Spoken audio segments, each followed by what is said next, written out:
दोस्तों, फिल्मी दुनिया में ऐसे कई बड़े बड़े कलाकार आए और चले भी गए, लेकिन किसी को भी उसके किरदार के लिए उतना सम्मान नहीं मिला जितना कि रामानंद सागर के सबसे लोकप्रिय धारावाहिक रामायण में सीता की भूमिका निभाने वाली अदाकारा को मिला है। आज के समय में भी लोग जब उन्हें कहीं देखते हैं तो अपने हाथ जोड़कर उन्हें प्रणाम करने लगते हैं। उनकी ख्याति सिर्फ देश में ही नहीं बल्कि विदेशों में भी है। लेकिन सीता का रोल निभाने के बाद उन्हें फिल्मों में काम मिलना लगभग धीरे धीरे बंद हो गया, या फिर यूं कहें कि अपने उस किरदार की वजह से उन्होंने ही कई तरह की फिल्मों में काम करने से मना कर दिया, जो किरदार उनके लिए शूट नहीं होता था। जी हाँ दोस्तों, हम बात कर रहे हैं फिल्मों और धारावाहिकों में मशहूर होने वाली अभिनेत्री दीपिका चिखलिया की, जिन्होंने अपने अद्भुत अभिनय कौशल से सभी का मन मोह लिया और दर्शकों के दिलों में हमेशा हमेशा के लिए बस गई। दोस्तों, आज के इस वीडियो में हम आपको उनके शुरुआती जीवन, फिल्मी करियर और व्यक्तिगत जीवन से रूबरू तो कराएंगे ही, साथ ही हम उनके जीवन से जुड़े कुछ ऐसे रोचक तथ्यों को बताएंगे जिन्हें शायद ही आप जानते होंगे। तो जानने के लिए वीडियो को पूरा देखें। उनका जन्म 29 अप्रैल साल 1965 को मायानगरी कहे जाने वाले शहर बॉम्बे यानी वर्तमान के मुंबई में एक गुजराती हिंदू परिवार में हुआ था।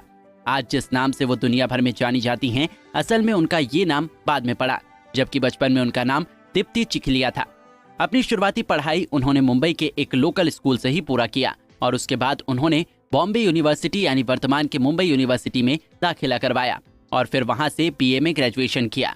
बचपन से वो फिल्मों से प्रभावित थी, लिहाजा उनका भी मन फिल्मों में एक्टिंग करने की तरफ गया। बेहद खूबसूरत दिखने वाली दीपिका को कम उम्र से ही एक्टिंग करने का मौका मिल गया और वो अपनी पढ़ाई पूरी करने के बाद एक्टिंग करने लगी। सबसे पहले उन्होंने अपने अभिनय करियर की शुरुआत एक टीवी सीरियल से किया जिसका शीर्षक था रिश्ते नाते। उन्होंने टीवी सीरियल में साल 1980 से अभिनय करना शुरू किया और धीरे धीरे जब वो लोकप्रिय होती गई तब उन्हें फिल्मों से भी ऑफर आने लगे। दोस्तों, उन्होंने साल 1983 में अपनी फिल्मी करियर की शुरुआत राजश्री प्रोडक्शन के बैनर तले बनी फिल्म सुन तेरी लैला में बतौर लीड एक्ट्रेस काम किया। इस फिल्म के निर्देशक थे चंदर एच बहल। ये फिल्म काफी हिट रही और उन्होंने इसमें शानदार अभिनय किया था। आपको बता दें कि इस फिल्म में उनके अपोजिट राज किरण थे। उन्होंने अपनी पहली ही फिल्म में शानदार अभिनय करके लोगों को काफी प्रभावित किया। इसके बाद से वो धीरे धीरे दर्शकों के बीच लोकप्रिय होने लगी। उसके बाद वो साल 1985 और 86 में अपनी दूसरी और तीसरी हिंदी फिल्म में दिखाई दी जिसका शीर्षक है पत्थर और चीख। उनका फिल्मी करियर इसी तरह चलता रहा और उन्होंने एक के बाद एक फिल्मों में काम किया। फिल्म चीख के बाद वो उसी साल 1986 में बैक टू बैक 3 फिल्मों में नजर आई, जैसे भगवान दादा, घर संसार और मलयालम भाषा की फिल्म इतिले इनियम वारू। बतौर मुख्य अभिनेत्री उन्होंने साल 1987 में फिल्म रात के अंधेरे में अभिनय किया जिसे दर्शकों द्वारा काफी पसंद किया गया। ये एक हॉरर फिल्म थी। दोस्तों, वो 1 या 2 भाषाओं की फिल्मों तक ही सीमित नहीं रही। उन्होंने उसी साल भोजपुरी फिल्म सजनवा बैरी भैले हमार में शानदार अभिनय का प्रदर्शन किया। इस फिल्म को देखने के बाद किसी ने ये भी नहीं सोचा था कि वो गुजराती हैं, क्योंकि उन्होंने बेहद ही बेहतरीन ढंग से डायलॉग डिलीवरी का काम किया था।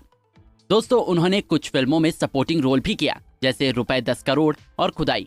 रुपए 10 करोड़ एक थ्रिलर फिल्म थी जिसे सिकंदर भारती द्वारा निर्देशित किया गया था। लीड रोल में राजेश खन्ना दिखाई दिए, जबकि सपोर्टिंग रोल में दीपिका के साथ साथ चंकी पांडे, अमृता सिंह, किरण कुमार और सदाशिव अमरापुरकर जैसे अन्य कलाकार दिखाई दिए। इस फिल्म को दर्शकों ने काफी पसंद किया और ये बॉक्स ऑफिस पर हिट रही। इसके साथ ही साल 1991 की ये 11वीं सबसे अधिक कमाई करने वाली फिल्म बनी। उसके बाद उन्होंने अन्य भाषाओं की फिल्मों में काम किया। उन्होंने कुल मिलाकर लगभग 7 से 8 भाषाओं की फिल्मों में अभिनय किया है, जैसे हिंदी, गुजराती, मलयालम, तमिल, कन्नड़, बंगाली और भोजपुरी। दोस्तों, रामानंद सागर के लोकप्रिय धारावाहिक रामायण में अभिनय करने से पहले उन्होंने रामानंद सागर के एक टीवी सीरियल विक्रम और बेताल में अभिनय किया था। उनके शानदार अभिनय को देखते हुए रामानंद सागर ने उन्हें साल 1987 में आई टेलीविजन धारावाहिक रामायण में अभिनय करने का मौका दिया और मौका ही नहीं, उन्हें माता सीता का एक महत्वपूर्ण किरदार भी निभाने के लिए दिया।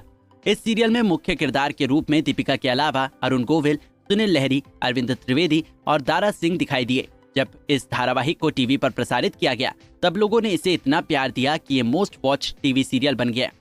इस धारावाहिक को रामानंद सागर द्वारा बनाया गया था। इसके अलावा उन्होंने इसका निर्देशन और इसे लिखा भी था। यह धारावाहिक वाल्मीकि रामायण और तुलसीदास के रामचरितमानस पर आधारित थी।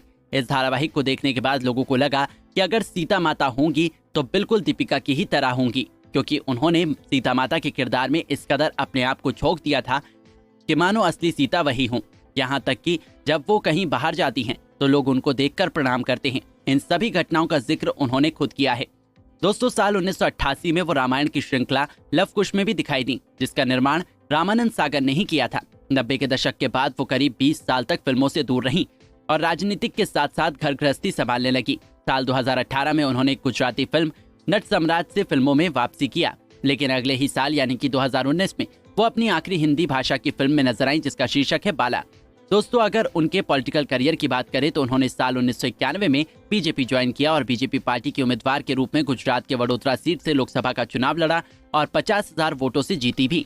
22 नवंबर साल 1991 में उन्होंने बिजनेसमैन हेमंत टोपीवाला से विवाह किया। जिस समय उन्होंने शादी किया वो दर्शकों के बीच माता सीता के किरदार की वजह से काफी प्रसिद्ध हो चुकी थी और पार्लियामेंट की सदस्य भी बन चुकी थी। उनके पति एक गुजराती बिजनेसमैन हैं। वो श्रृंगार बिंदी और टिप्स एंड टोस कॉस्मेटिक्स के मालिक हैं। दीपिका अपने शादीशुदा जीवन में बहुत खुश थी और अभी भी हैं। उसी बीच उन्होंने एक बेटी को जन्म दिया जिसका नाम उन्होंने जूही रखा। उसके बाद उनके घर एक और बेटी का जन्म हुआ जिसका नाम है निधि टोपीवाला। हालांकि उनकी बेटियों के बारे में अधिक जानकारी नहीं है क्योंकि उन्होंने अपनी बेटियों के बारे में कोई भी जानकारी साझा नहीं किया है। उन्होंने अपने सोशल मीडिया हैंडल पर एक पोस्ट शेयर करते हुए अपने पति हेमंत की पहली मुलाकात के बारे में जिक्र करते हुए कहा कि जब वो अपनी पहली फिल्म की शूटिंग कर रही थी तभी एक एड शूट के दौरान उनके पति उनसे मिले थे। दरअसल वो अपने ब्रांड के लिए एड शूटिंग करवाने आए थे और उस एड शूटिंग में मॉडल के तौर पर खुद दीपिका थी। जब दोनों ने एक दूसरे को पहली बार देखा तो उसके बाद दोनों एक दूसरे के चेहरे को भूल नहीं पाए और फिर दूसरी मुलाकात के बाद दोनों एक दूसरे के प्यार में पड़ गए। कुछ सालों तक एक दूसरे को समझने के बाद दोनों ने विवाह कर लिया। उनके पिता का नाम राजेश चिखलिया है जो कि एक सरकारी कर्मचारी थे, जबकि उनकी मां एक हाउसवाइफ थी और उनका नाम आरती चिखलिया है। दीपिका 2 भाई बहनों में से एक हैं।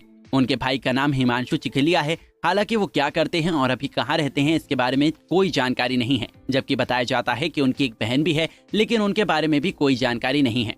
दोस्तों उन्होंने रामायण के अलावा कई फिल्मों और टीवी धारावाहिकों में भी अभिनय की छाप छोड़ी है जिसका जिक्र हमने किया, लेकिन अभी वो सोशल मीडिया पर एक्टिव होकर अपने चाहने वालों से रूबरू होती रहती हैं। हालांकि अब वो फिल्मों में बहुत ही कम नजर आती हैं। आज भी जब लोग उन्हें देखते हैं तब उन्हें प्रणाम करते हैं, जिसका जिक्र उन्होंने कई बार किया है। खैर आज वो 58 साल की हो चुकी हैं और ज्यादातर अपने गृहस्थ जीवन में व्यस्त रहती हैं। भले ही वो आज अभिनय करती नजर नहीं आती हैं, लेकिन माता सीता के किरदार की वजह से लोग उन्हें आज भी पसंद करते हैं। हम उनकी अच्छी सेहत की कामना करते हैं और उम्मीद करते हैं कि आपको उनकी ये जीवनी पसंद आई होगी।